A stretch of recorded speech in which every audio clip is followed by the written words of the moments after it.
Donc bonjour à tous. Donc, nous allons commencer par prendre refuge, développer l'esprit d'éveil, puis réciter la prière à Manjushri. Sangye chetan soge chanam la chancho parto dane kyapsushi Nagi jinso gibe sanam ki andora penshir sangye drupashu Sangye chetan soge chanam la chancho parto dane kyapsushi Nagi jinso gibe sanam ki Dora penchir sangye droparesho Sangye chetam soge chanam na chanshu partu dani kyapsuchi Nagi jinso gipe sanam ki Dora penchir sangye droparesho Chamdende champe yona chatsenum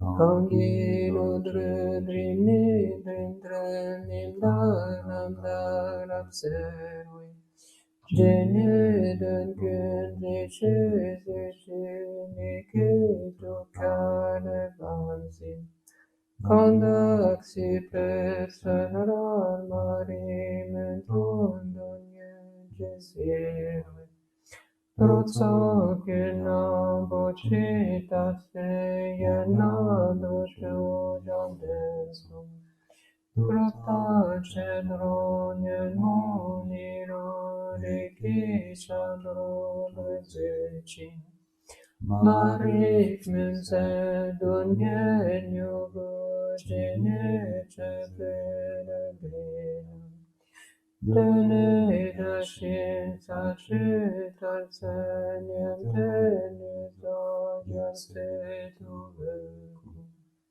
Chudra chudan chunigente daluminse jampe yaradi Tseden kiki kenrabe sergi Dalet gemuk mün parap seni Katan penche shonuk tapai Dodre pape nawate tu sanse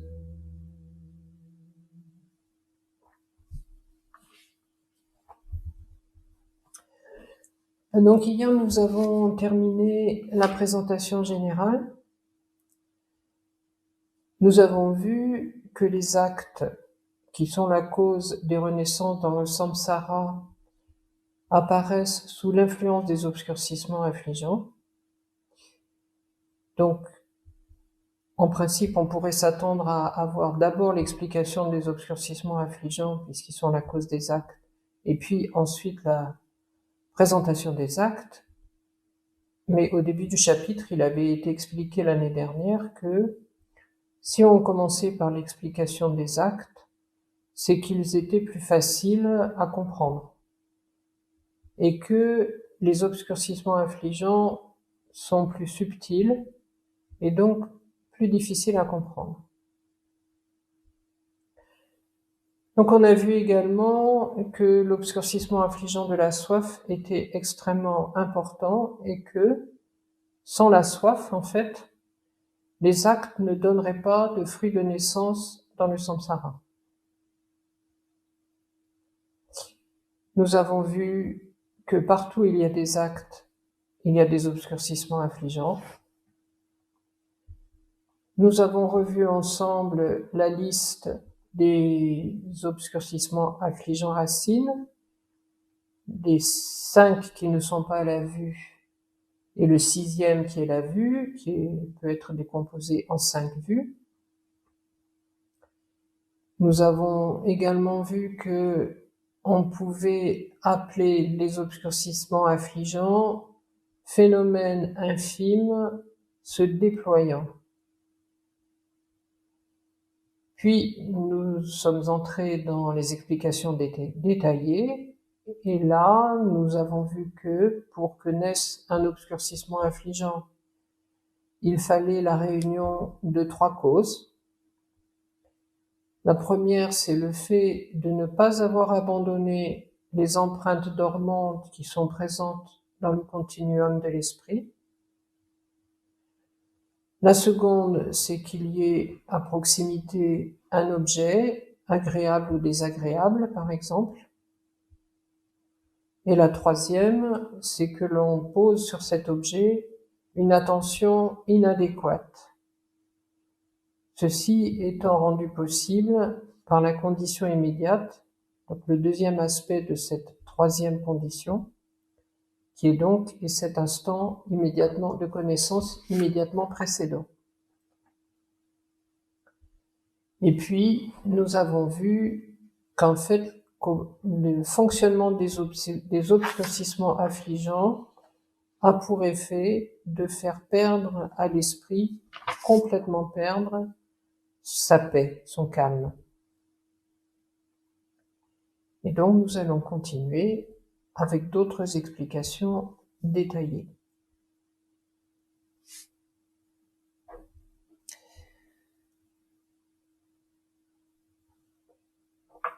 Donc, effectivement, dans les explications détaillées, donc, nous avons vu l'explication de la cause d'apparition des obscurcissements affligeants, on a vu l'explication de leur fonctionnement, et on arrive maintenant donc à l'explication de la façon dont les phénomènes se révèlent être associés aux facteurs de chute en fonction de ce qui précède. Et d'abord, on va voir dans cette partie donc une présentation résumée. Et donc, il est dit dans le texte racine à ce sujet. De plus, ce qui fait chuter dans le samsara, ce sont les obscurcissements affligeants.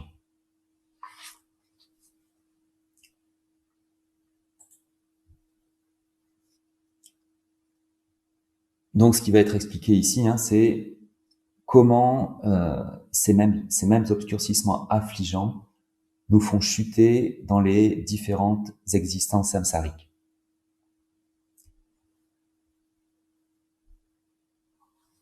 Et donc, les obscurcissements affligeants, ils sont aussi appelés facteurs de chute parce que ils sont ceux qui nous font chuter dans le samsara. Et c'est en se déployant que les obscurcissements affligeants vont nous faire chuter dans les différentes existences samsariques.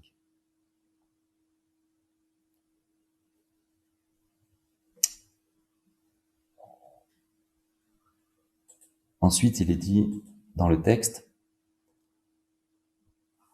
les phénomènes dits associés aux facteurs de chute sont les phénomènes sur la base desquels ces obscurcissements affligeants ont la capacité de naître par une interaction via la focalisation ou l'association par similarité et de se déployer.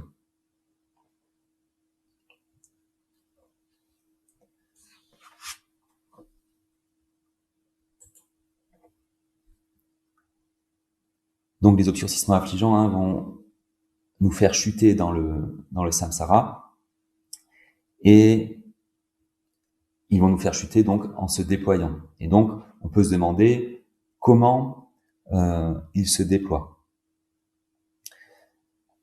Et d'abord, il est possible qu'ils se déploient par une interaction via la focalisation. Alors, qu'est-ce que ça veut dire, ça? En fait,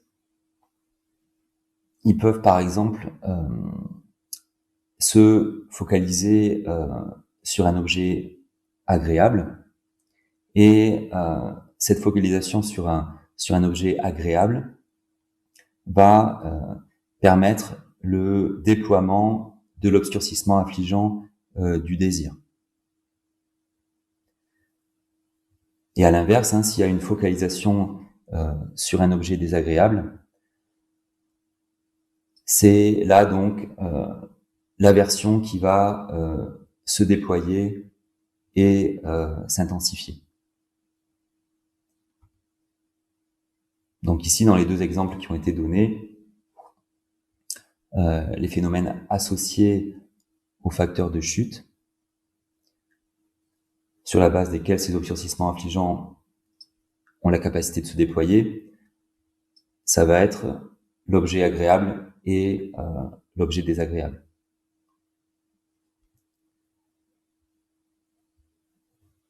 Et ensuite, la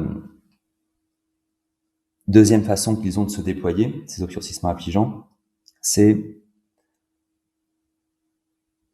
via l'association par similarité.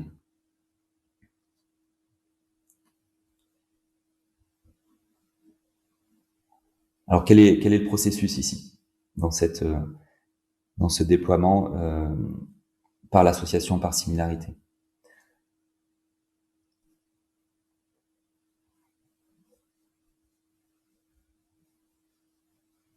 En fait, ça va concerner les obscurcissements affligeants, la conscience, qui est encore appelée l'esprit principal, et les sensations associées par similarité. Et les obscurcissements affligeants, la conscience et les sensations associées par similarité vont en fait s'élever en même temps. Et donc, par exemple, sur la base d'une sensation de bien-être, le désir-attachement se déploie.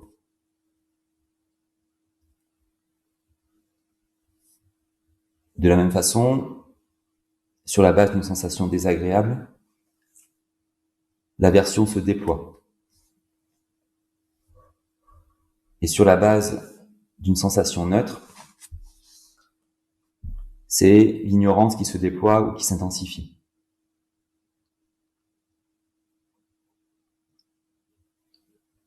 Et donc là, par exemple, le désir-attachement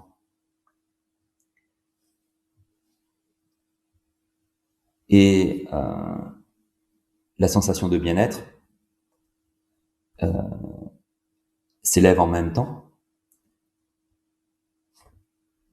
Et sur la base de la sensation de bien-être, le désir-attachement va se déployer. Donc là, il s'agit d'une présentation résumée de l'interaction via la focalisation et de l'association par similarité. Tout ça va être expliqué plus en détail un peu plus tard dans le texte. Donc, vous en faites pas si c'est un peu, pour l'instant, un peu obscur, ça va s'éclaircir.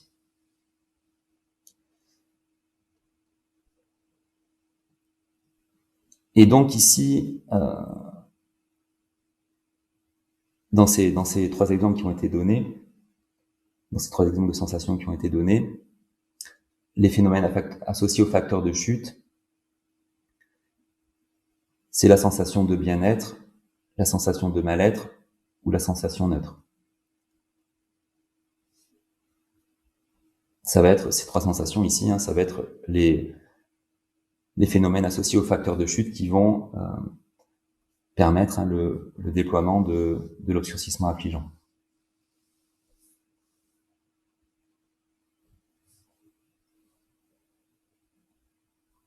Alors, quand on parle du désir-attachement, de l'aversion et de l'ignorance, on peut se demander lequel de ces trois poisons mentaux est le plus difficile à éliminer.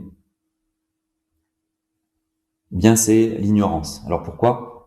Parce que, en fait, l'ignorance est la racine des deux autres obscurcissements affligeants. En fait, avec le désir-attachement et l'aversion, l'ignorance est toujours présente.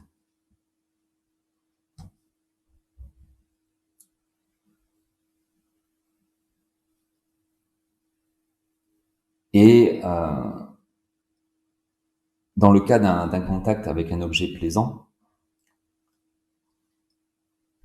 l'événement de l'esprit qui est la sensation agréable s'élève dans l'entourage de l'esprit principal. Et si l'événement de l'esprit présent est l'aversion,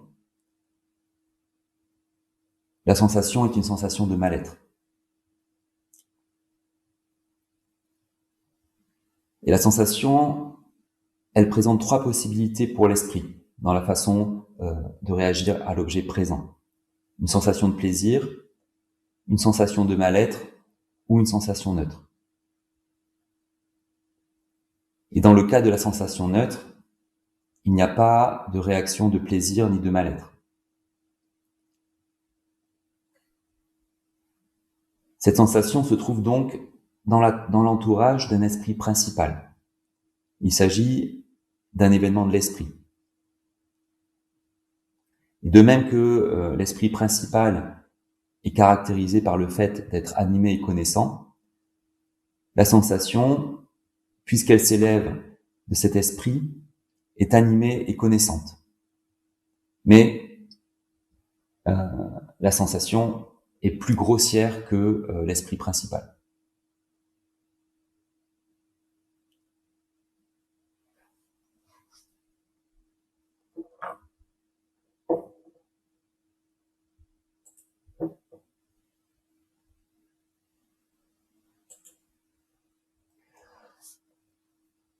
Donc, ensuite, dans le texte Racine, il est dit « Quels sont ces phénomènes associés aux facteurs de chute ?»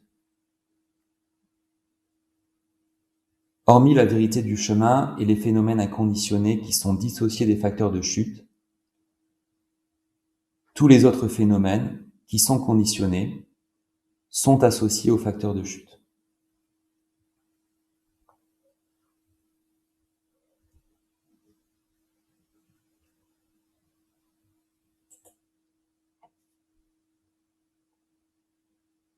Alors, quels sont les objets susceptibles de faire naître des obscurcissements affligeants? En fait, tous les objets conditionnés peuvent être des objets pour les obscurcissements affligeants, sauf la vérité du chemin. Le chemin vers l'éveil, c'est un phénomène conditionné, mais précisément parce qu'il est un chemin vers l'éveil, il n'est pas inclus dans cette catégorie susceptible de faire naître des obscurcissements affligeants.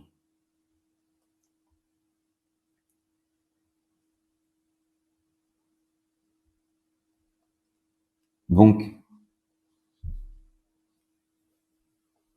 même s'il est conditionné, parce qu'il est le chemin vers l'éveil,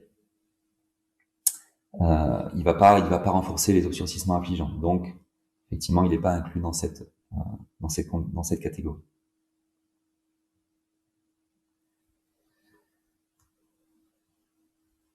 Alors, on est tous en train en ce moment d'étudier, on écoute des explications.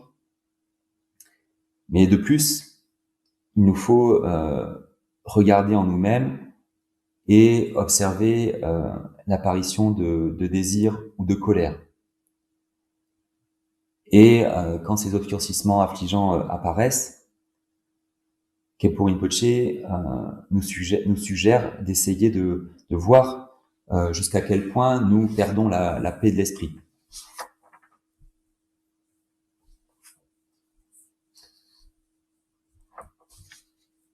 Et si, lorsque les obscurcissements affligeants s'élèvent, on agit à cause d'eux, alors on doit réfléchir aux conséquences en termes de chute dans une nouvelle existence samsarique. Et voilà, en fait, si on observe les obscurcissements affligeants de cette manière, on va devenir peu à peu capable de voir les défauts des obscurcissements affligeants. En fait, les obscurcissements affligeants, ils nous font perdre notre indépendance et ils nous font agir d'une certaine manière. tous les individus, hein, ils veulent avoir des circonstances plaisantes et ils veulent être indépendants. Et afin d'obtenir cette indépendance et de bonnes circonstances, il y a des personnes, hein, qui pensent que ça peut se faire sur la base de la prière envers un Dieu suprême qui serait différent de nous. En vouant un culte à un Dieu suprême, on peut penser qu'il va nous aider à obtenir cette indépendance et des circonstances plaisantes. Et le Bhagavan, le Bouddha, en fait, a donné, hein, des méthodes tout à fait différentes pour obtenir la paix de l'esprit et des circonstances plaisantes. Alors, quelles sont les méthodes données par le Bouddha ?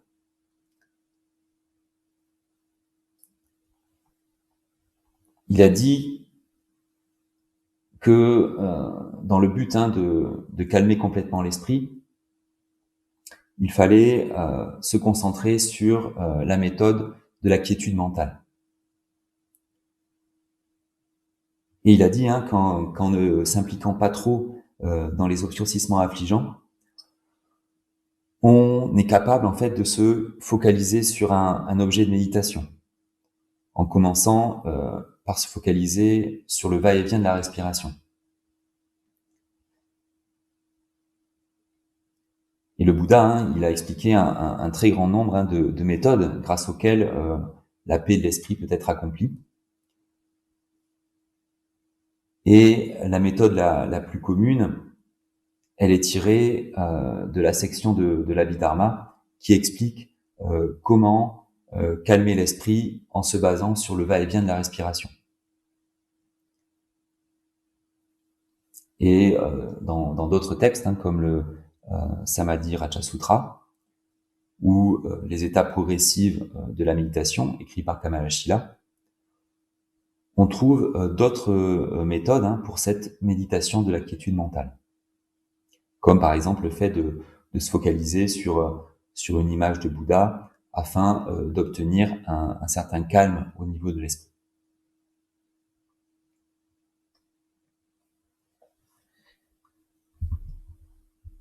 Et en fait, hein, quand on se focalise ainsi en un point sur le va-et-vient du souffle ou sur une représentation du Bouddha, les obscurcissements affligeants, ils ne peuvent pas nous perturber.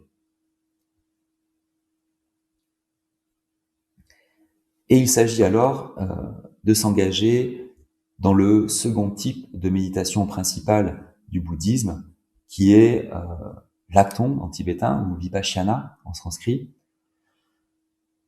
ou la vision supérieure en français. Et grâce à cette méditation de l'Akton, les obscurcissements affligeants sont éliminés. Parce que, en fait, l'Akton ou la vision supérieure permet à l'esprit d'éradiquer les obscurcissements affligeants, et pas seulement de les calmer.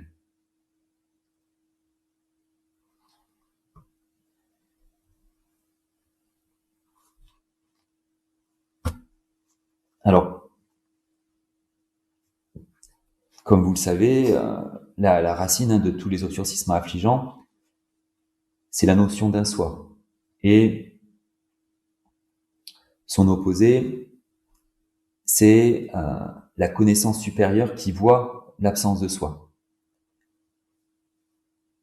Et grâce à la vision supérieure, en fait, l'absence de soi, elle peut être vue. Et une fois que le courant d'esprit fondamental, animé et connaissant, voit l'absence de soi, le soi qui était auparavant imaginé s'évapore. Et il ne peut pas demeurer face à la connaissance, hein, qui voit l'inexistence du soi.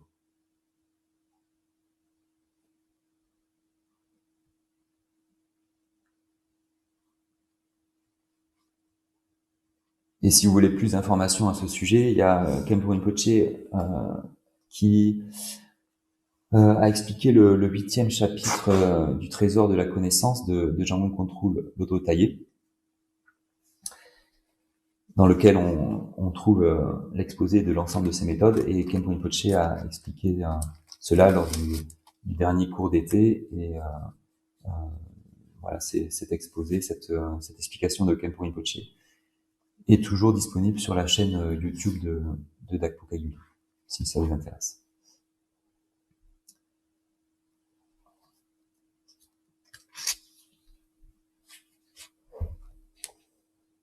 Et donc dans la suite du texte, il va être beaucoup question de ces 10 obscurcissements affligeants racines. Donc si on les connaît bien, en fait, ça va nous permettre de mieux comprendre la suite des explications.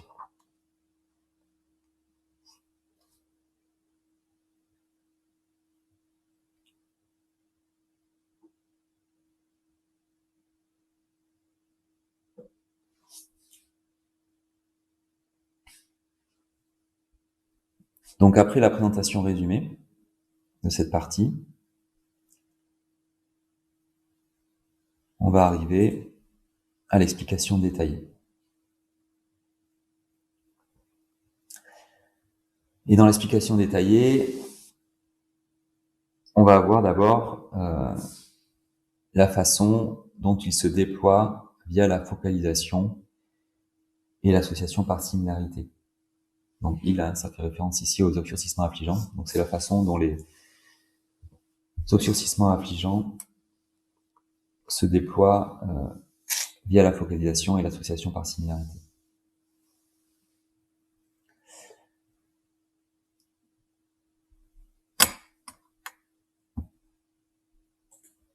Et donc, on va d'abord, avant de passer la partie suivante, on va déjà faire cette première partie. Donc là, on va voir la façon dont il se déploie via la focalisation et l'association par similarité. Et donc, ce qui est dit ici, c'est que les obscurcissements affligeants, ils peuvent se déployer via la focalisation. Ce qu'on a vu dans la présentation résumée tout à l'heure. Et donc, dans ce cas, l'obscurcissement affligeant se focalise sur un objet et se déploie sur cette base.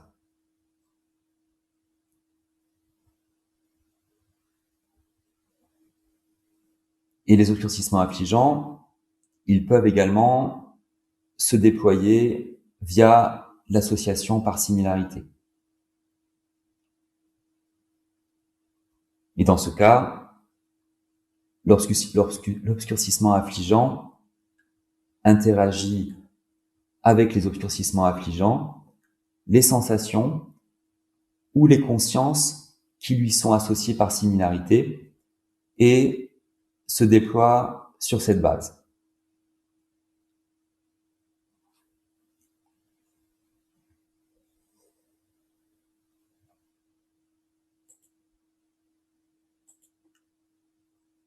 Voilà ce qu'on y aura. Et donc, dans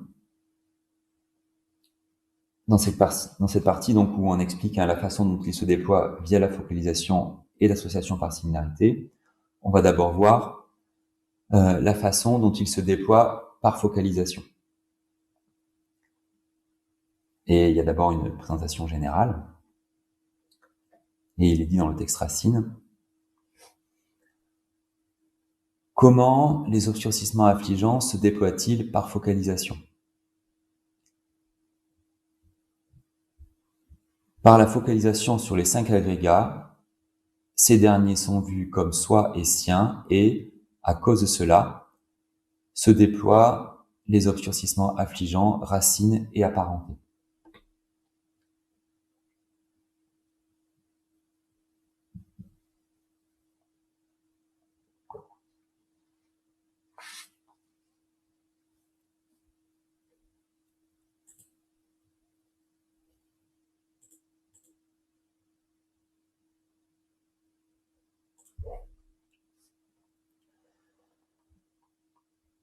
Donc ici, l'auteur commence par expliquer en bref comment un obscurcissement affligeant se déploie via la focalisation. Alors, quel est l'objet de focalisation de tous les obscurcissements affligeants? Il s'agit des 5 agrégats, ces 5 ensembles de phénomènes externes et internes qui sont vus non pas comme tels, mais comme soi et sien. Et c'est sur cette base que les obscurcissements affligeants se déploient.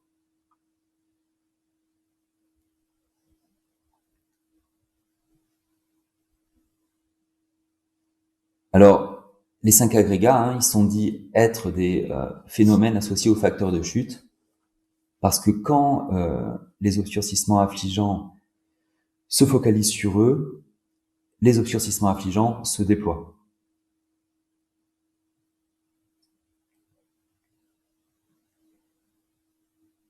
Au départ, il y a juste l'ignorance de ce que sont les agrégats, et apparaît alors la vue d'un soi et la vue d'un sien. La vue d'un sien étant ce qui concerne les phénomènes que l'on relie au soi. Mon livre, mes vêtements, etc.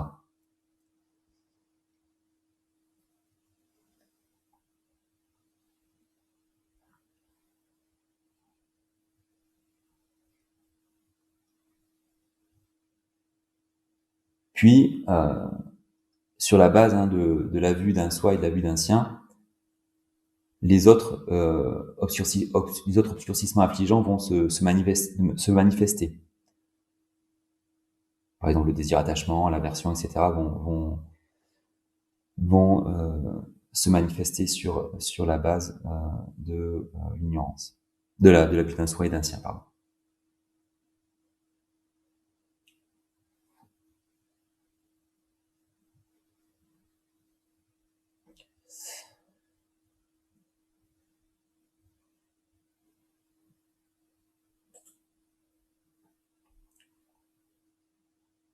Ensuite, il est dit dans le texte racine, la vue et d'autres obscurcissements affligeants, certes, se focalisent sur les vérités du chemin et de la cessation, et sur les phénomènes inconditionnés, mais ne se déploient pas sur leur base.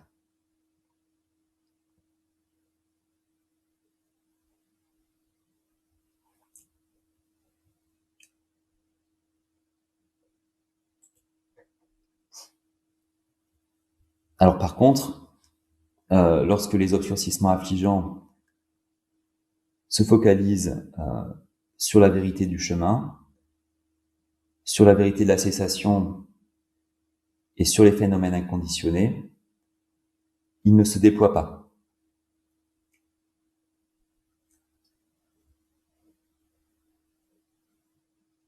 En fait, la vérité du chemin, la vérité de la cessation et les phénomènes inconditionnés ne sont pas des phénomènes associés aux facteurs de chute. Donc, même si les obscurcissements affligeants, c'est-à-dire les facteurs de chute, peuvent se focaliser sur eux, ils ne peuvent pas se déployer.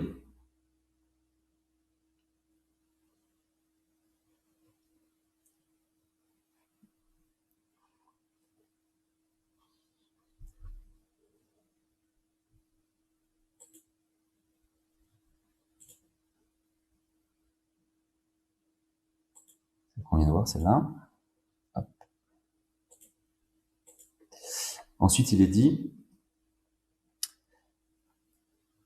comme la vérité du chemin et la vérité de la cessation sont des antidotes aux phénomènes associés aux facteurs de chute, l'aspiration à l'égard de ces vérités n'est pas du désir attachement.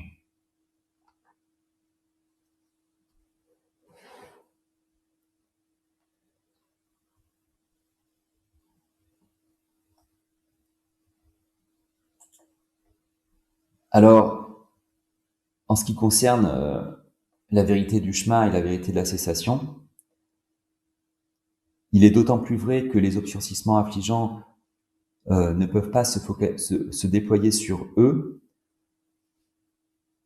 car il s'agit d'antidotes aux obscurcissements affligeants.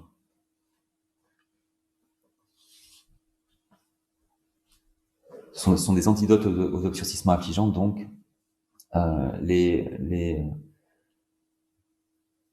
obscurcissements affligeants ne peuvent pas se déployer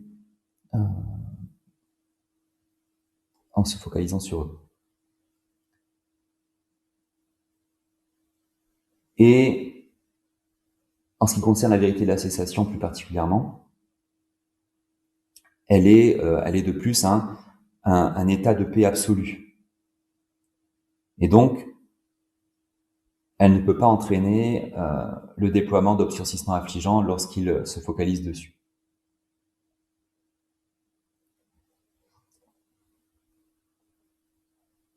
Alors, on peut se dire, en se focalisant sur la vérité du chemin ou de la cessation, il s'agit de ceci ou de peut-être cela, en ignorant vraiment ce qu'elles sont. Mais cette focalisation ne sera jamais suivie du déploiement d'obscurcissements affligeants.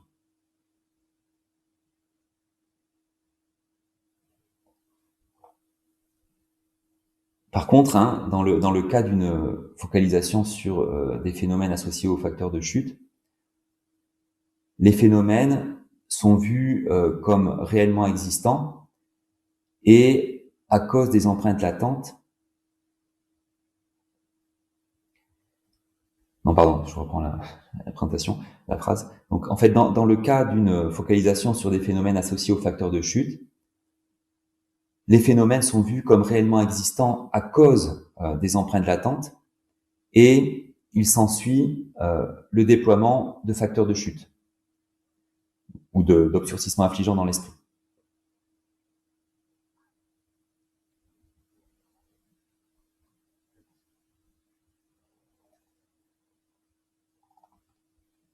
Je la redis, ce sera plus clair.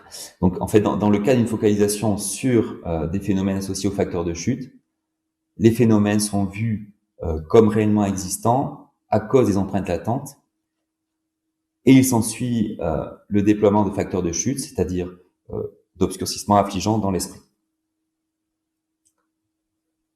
Mais ces phénomènes, ils ne sont pas réellement existants en eux-mêmes. C'est simplement sur la base de l'ignorance que cette existence réelle est attribuée par l'esprit.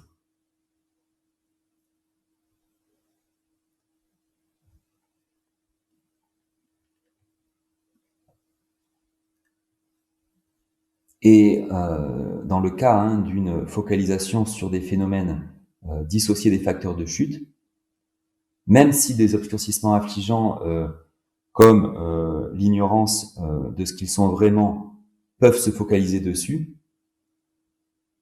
le déploiement de facteurs de chute n'est pas possible du fait des caractéristiques propres à ces phénomènes. Ils sont dissociés des facteurs de chute, donc les facteurs de chute ne peuvent se déployer sur leur base.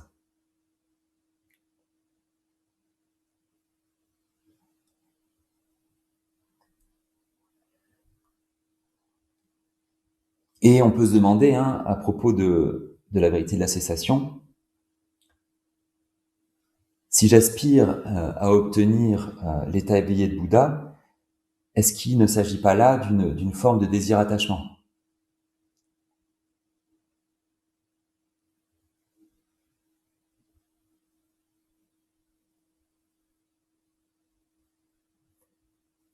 Et non, en fait, voilà, du fait que la vérité de la cessation est un phénomène dissocié des facteurs de chute et qu'elle est un antidote aux facteurs de chute, ça peut pas être l'obscurcissement affligeant du désir attachement.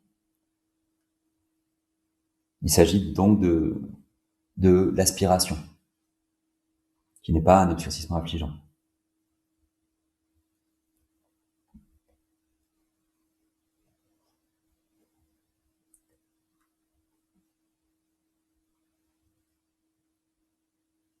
Et par rapport à cette question, à un autre moment, Khenpo Rinpoche a expliqué que la vérité de la cessation ne peut pas être un objet suscitant du désir attachement, car elle est vacuité par nature.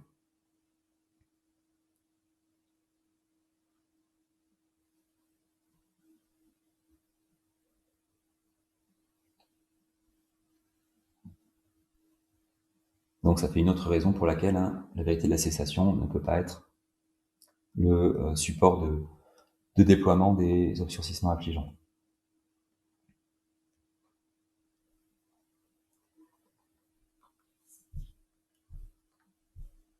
Alors, si vous vous souvenez,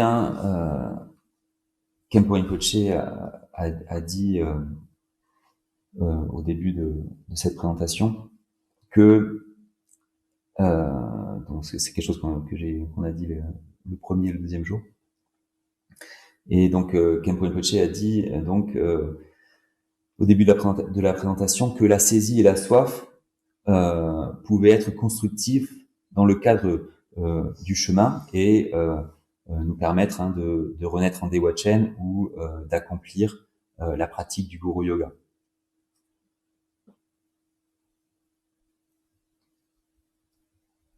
Et donc, suite aux explications qu'on vient de voir maintenant là, on a l'impression qu'il s'agit d'une saisie et d'une soif qui n'ont pas les mêmes caractéristiques que la soif et la saisie qui sont définies dans les obscurcissements affligeants.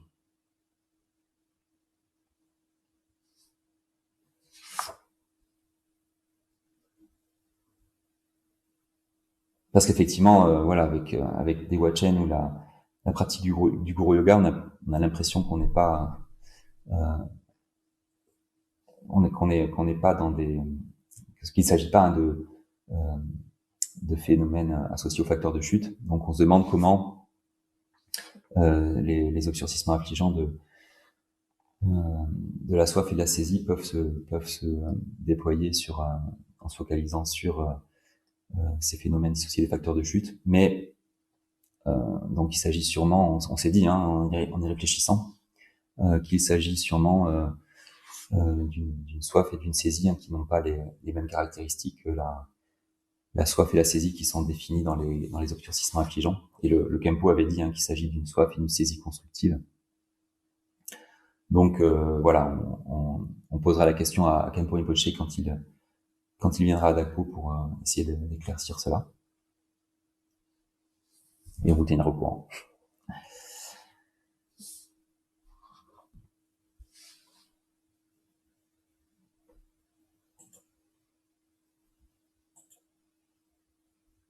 Alors ensuite, il est dit dans le texte, si la vérité du chemin est manifeste, l'ignorance, le doute et les autres obscurcissements affligeants sont abandonnés et ne se déploient pas.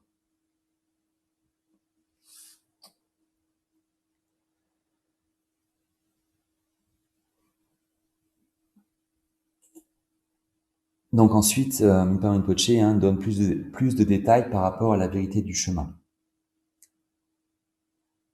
Que se passe-t-il lorsque la vérité du chemin est manifeste, c'est-à-dire lorsque le pratiquant atteint le chemin de la vision dans le bouddhisme Theravada ou Mahayana? Eh bien, les obscurcissements affligeants, l'ignorance, le doute, la vue fausse, etc., sont abandonnés. Ils n'ont donc plus de possibilité de se déployer.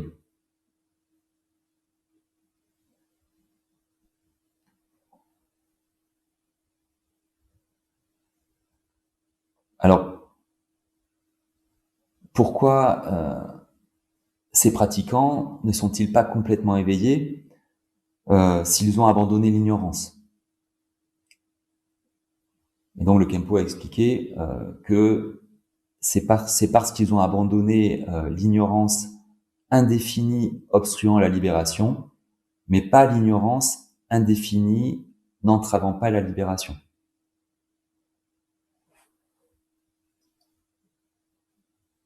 Alors, en ce qui concerne l'ignorance indéfinie obstruant la libération, elle empêche d'atteindre la libération du samsara, et les pratiquants qui ont atteint le chemin de la vision en sont libres. Mais ils sont toujours soumis à l'ignorance indéfinie n'obstruant pas la libération, qui les empêche de voir constamment la véritable nature de tous les phénomènes.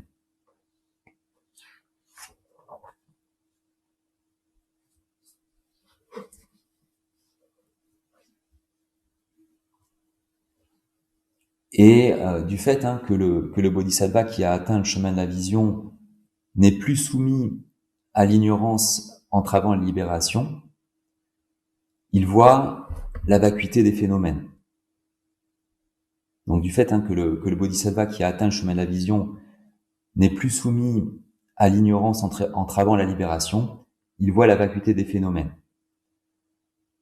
Les objets des cinq sens et les objets mentaux continuent à lui apparaître, mais il en voit la vacuité. Il n'est plus ignorant de la nature des phénomènes. Il n'a donc plus de doute, ni de vue fausse, et il n'a plus non plus les autres obscurcissements affligeants tels que l'aversion, l'orgueil, etc. S'il se focalise sur un objet, puisqu'il en voit la vacuité, l'aversion par exemple ne peut pas s'élever dans son esprit.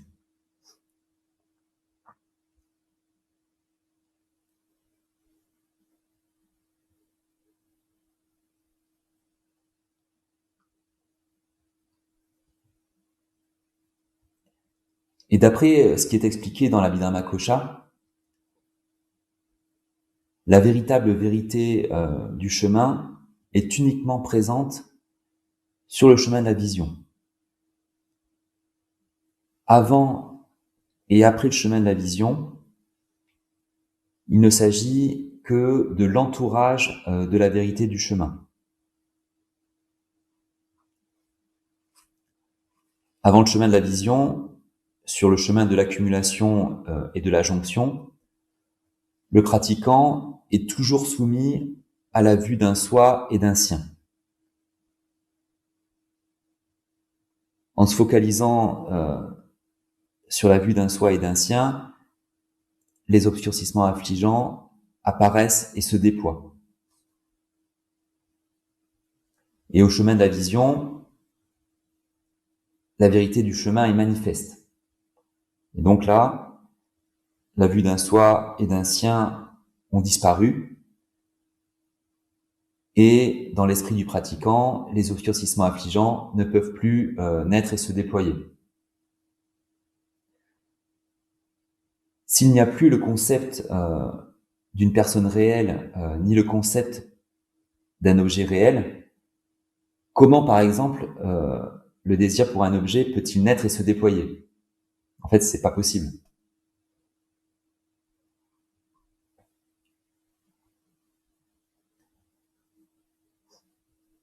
Et après le chemin de la vision, sur le chemin de la familiarisation, rien de nouveau n'est vu. La vacuité a déjà été vue, et il ne s'agit que d'un chemin de méthode qui permet de se familiariser avec ce qui a été vu sur le chemin de la vision. Donc, il ne s'agit pas de la véritable vérité du chemin.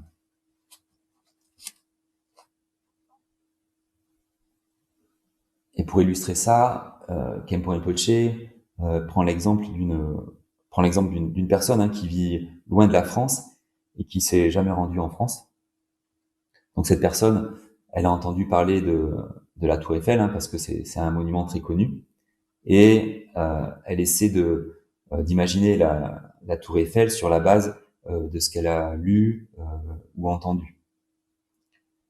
Et ça correspond au chemin de l'accumulation et de la jonction, où le pratiquant a entendu parler de la vacuité, où il souhaite la voir et où il essaie de l'imaginer.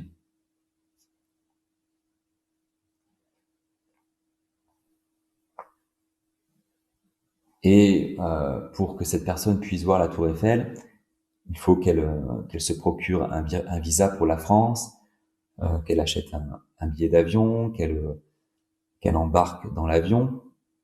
Et une fois qu'elle arrive à Paris, 1 heure après, elle va se trouver devant la Tour Eiffel.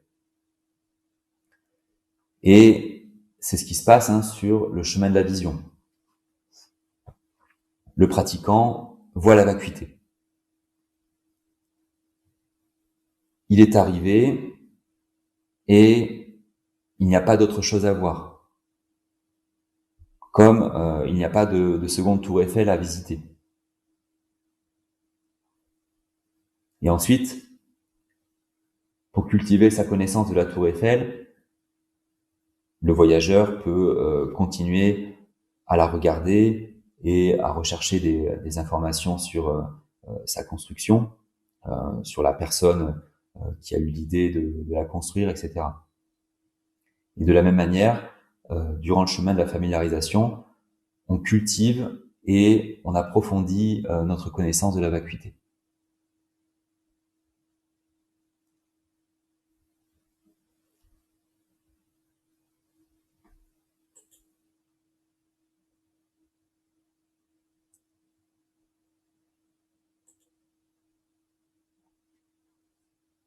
Ensuite, il est dit dans le texte, de plus, comme la vérité du chemin et la vérité de la cessation ne sont pas nuisibles, l'aversion ne se déploie pas sur leur base. Comme la vérité de la cessation est paisible, l'orgueil ne se déploie pas sur sa base. Comme la vue de la vérité du chemin est pure et qu'elle abandonne les obscurcissements affligeants,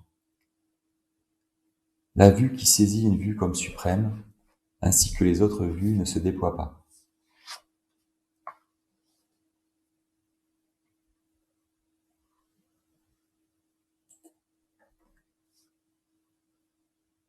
Alors Khenpo Rinpoche n'a pas commenté cette partie directement.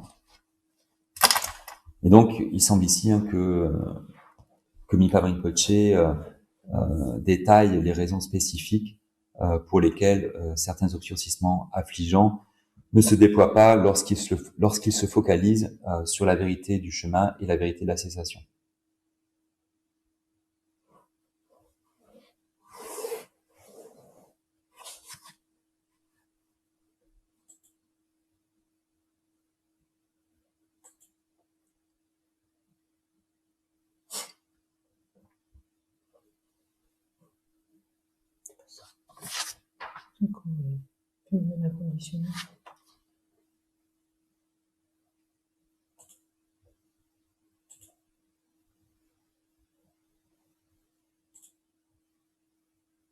Oui, ça c'est le...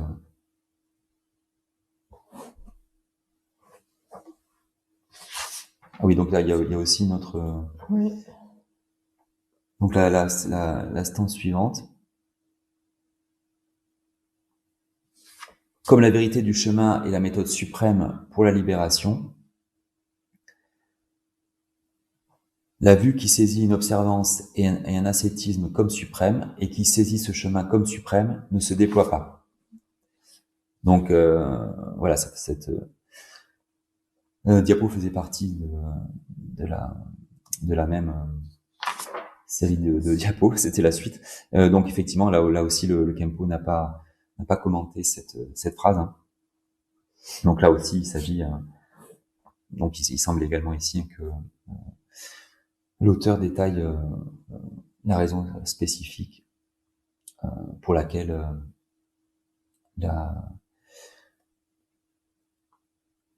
donc cet obscurcissement affligeant spécifique ne se déploie pas lorsqu'il se focalise sur la vérité du chemin, la vérité de la cessation.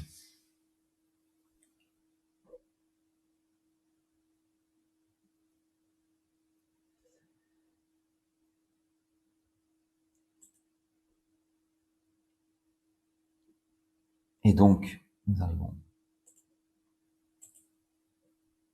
à la phrase suivante.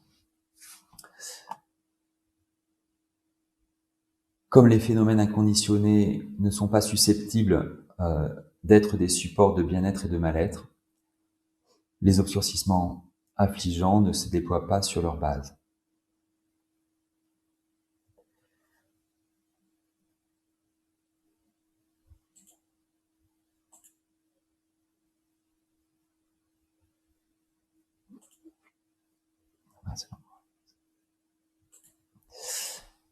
Et donc, Khenpo Rinpoche n'a pas dit grand-chose par rapport à cette phrase. Il a simplement dit que les obscurcissements affligeants peuvent se focaliser sur des phénomènes inconditionnés comme l'espace, mais qui ne peuvent pas se déployer suite à cette focalisation.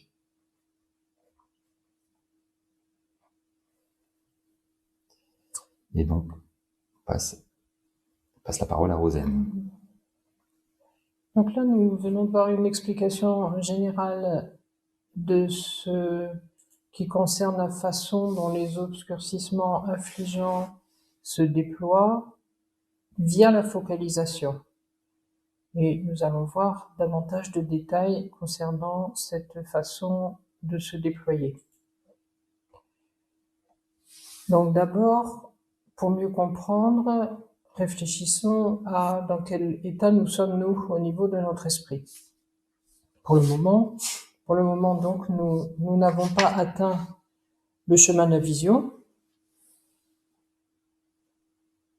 C'est un peu tout là, l'instant, je pense. Oui, l'explication détaillée, donc. Oui, okay. D'accord. On en mettra après. Donc, nous n'avons pas atteint le chemin de la vision. Nous n'avons pas non plus atteint le chemin de la familiarisation. Donc, la question, c'est qu'est-ce qu'on trouve dans notre esprit, dans notre continuité propre.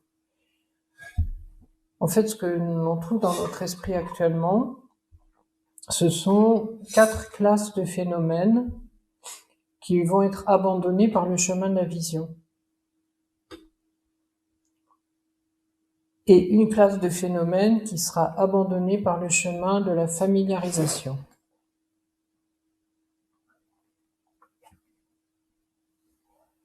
Donc, que fait le chemin de la vision? En fait, il se focalise sur les 4 vérités.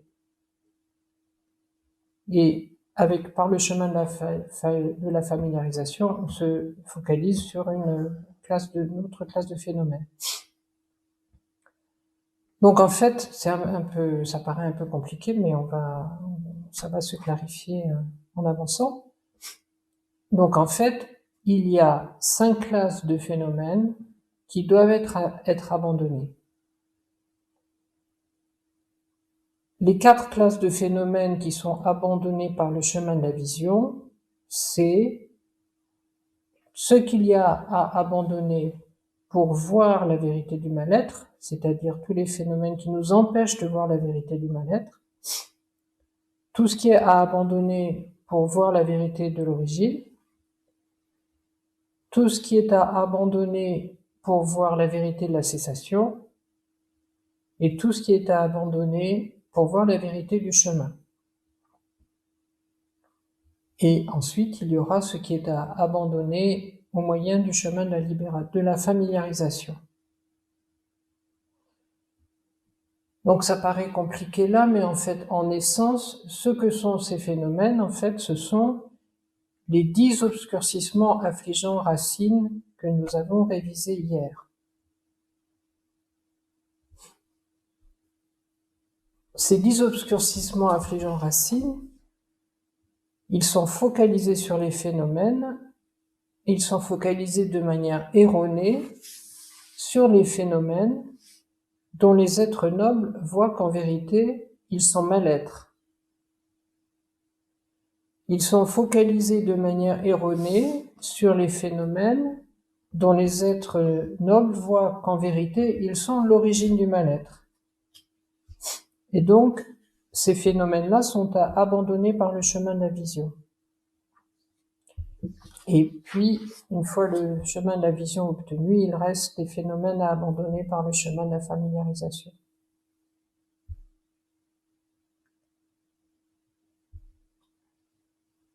Donc, dans la continuité propre d'un individu qui n'a pas atteint le chemin de la familiarisation, mais qui est libéré du samsara puisqu'il a atteint la vision,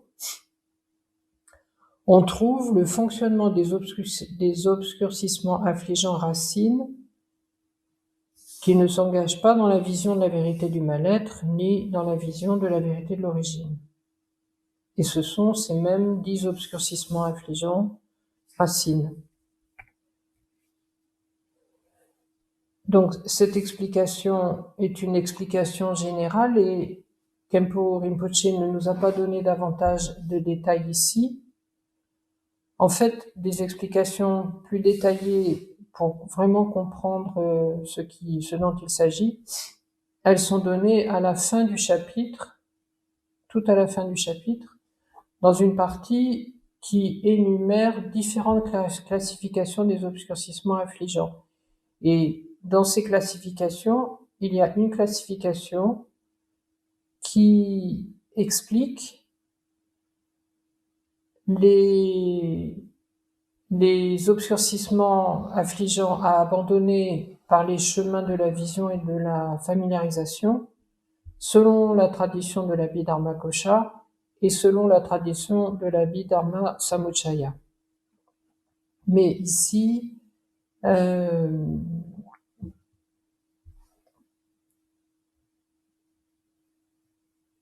donc on est dans des explications un peu plus générales.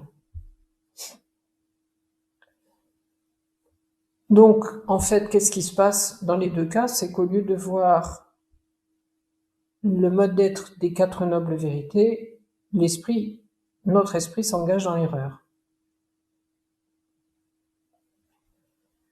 Pour prendre un exemple simple de en quoi consiste cette erreur, si par exemple on voit une tasse, qu'est-ce qui se passe? On la voit comme permanente, on la voit comme bien-être, on la voit comme pourvue d'une identité, au lieu de voir comme impermanent, mal-être et dépourvu d'une identité.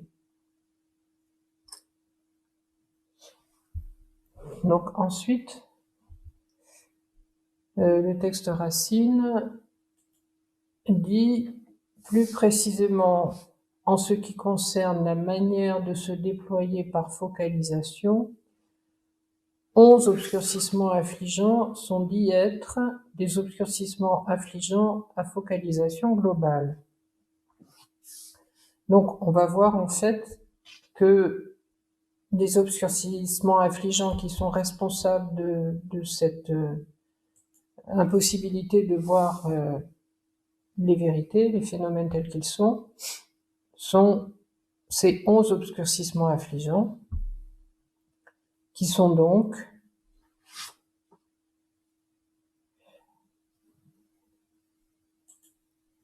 ceux qui sont dits à focalisation globale. Si je mets. Oui, et qui sont donc, voilà, la liste apparaît à l'écran. Les 5 vues et le doute à abandonner par la vision de la vérité du mal-être. La vue fausse qui saisit une vue comme suprême et le doute à abandonner par la vision de la vérité de l'origine de tout mal-être. L'ignorance associée par similarité à ces obscurcissements affligeants et l'ignorance non mêlée aux autres obscurcissements affligeants. Donc dans la première classe de phénomènes à abandonner, Donc ces phénomènes qui sont abandonnés par la vision de la vérité du mal-être. Tu peux enlever la diapositive.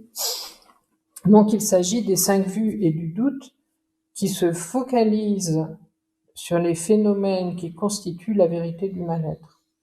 Donc on a 5 vues et le doute, ce qui fait 6 obscurcissements affligeants à focalisation globale.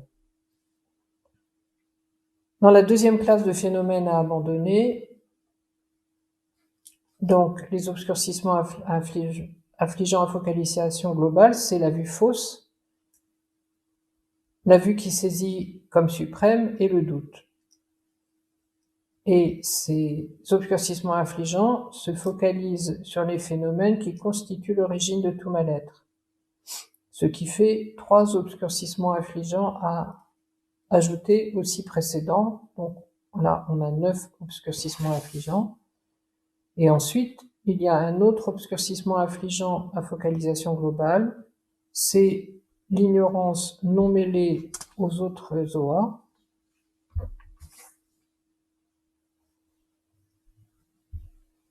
Et donc, cette ignorance non mêlée, qu'est-ce que c'est? C'est juste le fait de ne pas connaître le mode d'être des 4 vérités. Et cette ignorance non mêlée, elle est présente dans les phénomènes à abandonner par la vision de la vérité du mal-être, et elle est aussi présente dans les phénomènes à abandonner par la vision de la vérité de l'origine.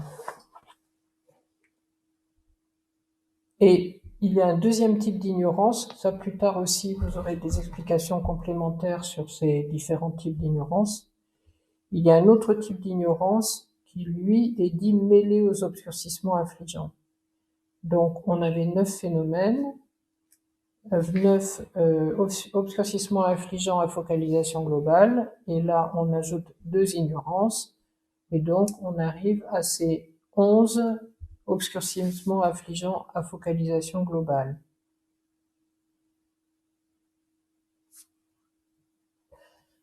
Donc, ces 11 obscurcissements affligeants à focalisation globale ont été définis comme infimes et se déployant, donc ceux-là, ils sont abandonnés quand on voit les 2 premières vérités.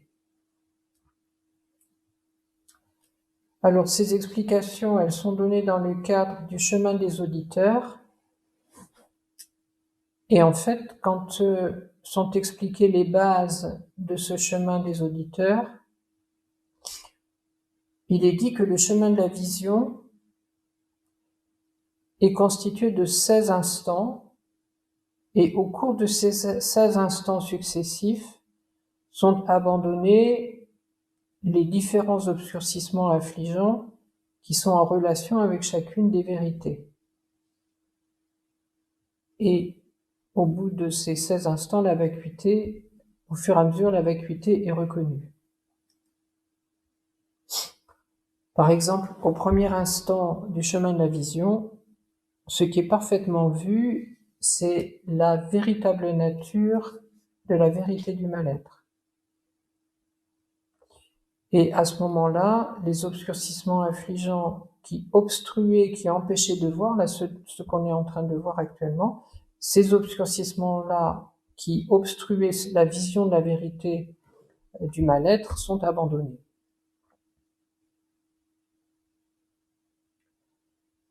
Donc ensuite, on a le texte,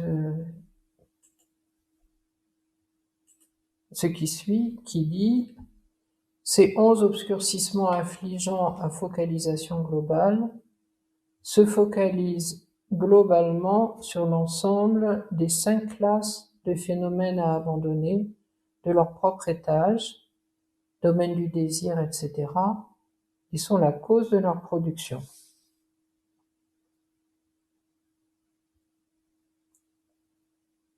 Donc on va essayer de comprendre un peu mieux en quoi consiste ce terme de global. Donc ces 11 obscurcissements à focalisation globale,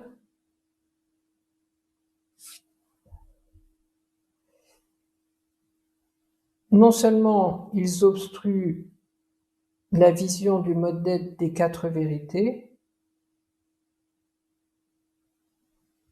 et sont donc considérés comme des phénomènes à abandonner en tant que tels, mais en plus, ce qu'ils font, c'est qu'ils aident tous les autres obscurcissements affligeants à obstruer la vision du mode d'être des quatre vérités. En fait, ces obscurcissements affligeants, ils sont dits à focalisation globale parce qu'ils se mêlent, ils sont présents dans toutes les 5 classes de phénomènes à abandonner, ces 5 classes qu'on a listées juste auparavant. Ils sont présents dans toutes ces 5 classes de phénomènes à abandonner et ils aident, ils assistent, ils amènent leur concours à tout ce qui est à abandonner. Pour prendre un exemple simple, pour mieux comprendre ce qui vient d'être dit, c'est que si on prend l'exemple du désir-attachement, donc qui n'a pas été listé, qui ne fait pas partie de ces 11 obscurcissements affligeants à focalisation globale. Donc le désir-attachement, c'est un phénomène qui est considéré comme à abandonner en tant que tel. Ce désir-attachement, en fait, il est assisté, il est renforcé par exemple, la vue sur un ensemble en destruction, ou la vue qui saisit les extrêmes. Ces deux obscurcissements affligeants qui sont à focalisation globale, en fait, ils vont renforcer chacun des autres obscurcissements affligeants qui ne font pas partie de cette liste.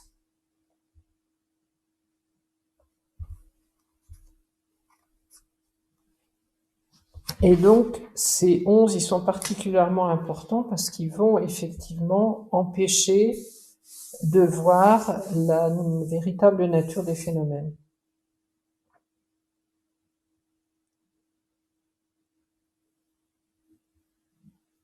Et donc, Khenpo Rinpoche dit que si on veut résumer en fait ces 11 obscurcissements affligeants à focalisation globale, on peut les résumer en 3. En fait, il s'agit de quoi? Il s'agit de la vue, comportant les 5 bien sûr, la vue, le doute et l'ignorance. Et ces 3 obscurcissements affligeants, ils sont présents dans notre continuité propre et ils font obstacle à tout. Ils font obstacle à la vision du mode d'être des 4 vérités et ils font obstacle au parcours du chemin de la familiarisation. Et donc c'est parce qu'ils se focalisent sur tous les phénomènes qui constituent ces 5 classes de phénomènes à abandonner, les 4 qui sont abandonnés par la vision et le chemin de la vision et celui qui est abandonné, la classe de phénomènes qui est abandonnée par le chemin de la familiarisation, c'est parce qu'ils sont présents dans ces 5 classes de phénomènes à abandonner qu'ils sont appelés à focalisation globale. Donc ce passage était pas facile, il nous a donné pas mal de fil à retordre aussi, et je pense que pour aujourd'hui on va pouvoir s'arrêter là, et on continuera à avancer avec ces 11 phénomènes qui sont les obscurcissements affligeants à focalisation globale dans les jours qui viennent.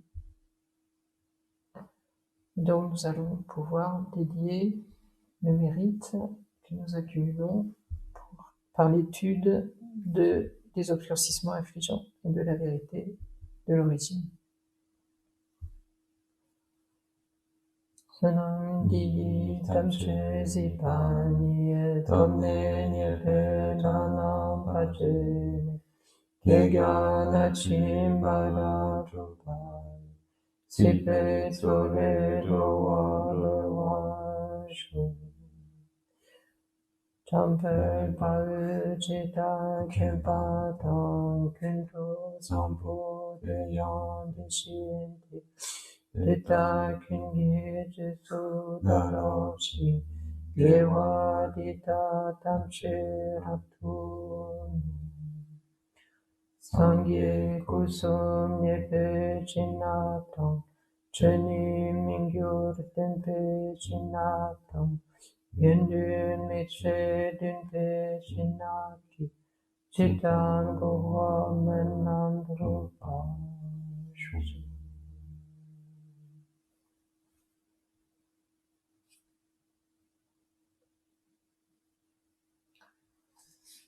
Au revoir. À demain.